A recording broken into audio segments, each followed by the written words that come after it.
Quel banger, quelle masterclass encore cette semaine Eiichiro Oda. Il nous enchaîne des masterclass avec l'arc Elbaf. Yo les gars, c'est le révolutionnaire et je vous l'avais dit les gars, vous pouvez faire confiance à Oda dans cet arc qui est juste incroyable. Encore un banger cette semaine. Bien évidemment, juste avant de commencer la review du chapitre 1138 de One Piece qui s'intitule Le Aller, n'hésitez pas à donner de la force, à vous abonner et à liker. Une chaîne 100% One Piece, n'hésitez pas à monter dans le train, ça donne de la force. Maintenant que tout ça est dit, on peut commencer la review avec le chapitre, page de couverture. On voit directement Wouzou, le retour. Bon, on va pas trop s'attarder sur ça parce que je sais pas quoi en dire. Voilà, Wouzou, le retour. Je sais pas à quoi ça va mener cette histoire avec Yamato et Wouzou. Mais je pense qu'il y aura quand même une information à prendre. Peut-être que je ferai une vidéo quand l'aventure de Yamato sera finie. Sur tout qu'il y a eu. Mais pour l'instant, pas intéressant. Et donc, du coup, on démarre le chapitre directement avec Loki, Shamrock et Gunko. Puisque oui, Loki va directement remarquer la ressemblance étrange entre Shamrock et Shanks. Il va lui dire tu le ressembles beaucoup trop.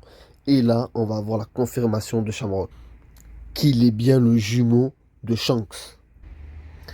Puisque Shamrock va tout simplement nous dire qu'à l'époque, ils ont été séparés de la naissance. Enfin, il ne nous dit pas de la naissance, mais ils ont été séparés il y a longtemps. Donc oui, il nous confirme que ce sont des jumeaux et que Shanks est revenu un jour dans la Terre Sainte, mais il préfère ne pas rester à Marie-Joie. Il préfère, voilà, on connaît, c'est un pirate, et il n'est pas dans ce délire-là, Shanks. Et là, Loki va tout simplement leur mettre un coup de pression parce qu'il va leur dire, vous savez ce qui va vous arriver, vu que vous avez touché à mes collègues, je vais tous les venger. Et là, le Shamrock, il rigole pas, il lui dit, tu me menaces. Et là, on va voir son sabre qui a un pouvoir assez étrange puisqu'il va invoquer Cerberus, un chien à trois têtes. Et en fait, pourquoi est-ce qu'il est étrange? Parce que je pense que, bon, je pense que c'est quasiment sûr, c'est le sabre qui a mangé un fruit du démon, parce que rappelez-vous, dans One Piece, c'est possible. Et donc, du coup, c'est un truc un peu maléfique, comme Im et tout, parce qu'il y a des flammes noires, comme le Gorosei et tout. Et donc, du coup, grâce à ça, il va faire une technique sur Loki.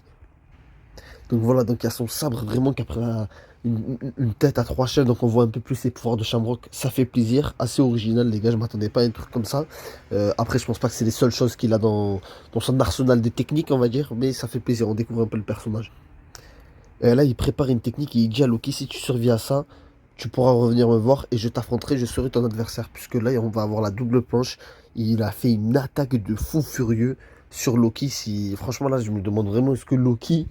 euh, il- Bon, il va pas mourir, ça c'est une certitude, mais je pense que quand même, déjà avec tous les dégâts qu'il a pris par Gunko dans la semaine dernière, la plus Shamrock qui lui fait une technique de fou comme ça, je pense que ça va mal pour lui. Et là, Shamrock dit à Gunko, ouais, on appelle quelqu'un d'autre. Donc il y aura sûrement un cavalier divin ou un Gorosei, je ne sais pas, qui va sûrement les rejoindre sur Elbaf. Bon, et là on retourne du côté de Luffy, Zoro et Nami. Bon là on a clairement la confirmation les gars. Il y a Scopper Gaban dans l'île. Parce qu'il y a un moment donné où Luffy dit, je ne sais pas si Shanks est un frère. En tout cas je sais qu'il a été éduqué par les pirates de Roger Rayleigh. Et là on voit l'ombre qui est là depuis le début d'Elbaf. On ne sait pas c'est qui. Et là c'est clairement Gaban. Parce qu'au moment où il dit qu'il a été éduqué par Luffy et par Roger Rayleigh, on voit l'ombre du mec. Ou c'est Oda qui joue avec nous, ou alors c'est vraiment Scopper Gaban. Mais ça, c'est une dinguerie de savoir que Scopper Gaban est dans l'île. Il y aura des choses très intéressantes à dire sur ça. Bon, et là, on va tout simplement voir Franky qui est avec Ripley et qui va voir en fait que l'arbre d'Adam n'est pas si rare que ça parce qu'il est géant dans Elbaf. Donc, du coup, en fait, pour Elbaf, il est pas rare du tout. Et là, on va voir, c'est là la dinguerie de ce chapitre, et le lore de One Piece qui est incontestablement le lore le plus incroyable de tous les mangas. Parce que Robin va commencer à lire les textes anciens. Et regardez-moi cette double planche de fin, c'est une dinguerie. Premier monde, deuxième monde, troisième monde. Donc là, on a tout simplement le spoil du One Piece dans cette double planche. C'est une dinguerie.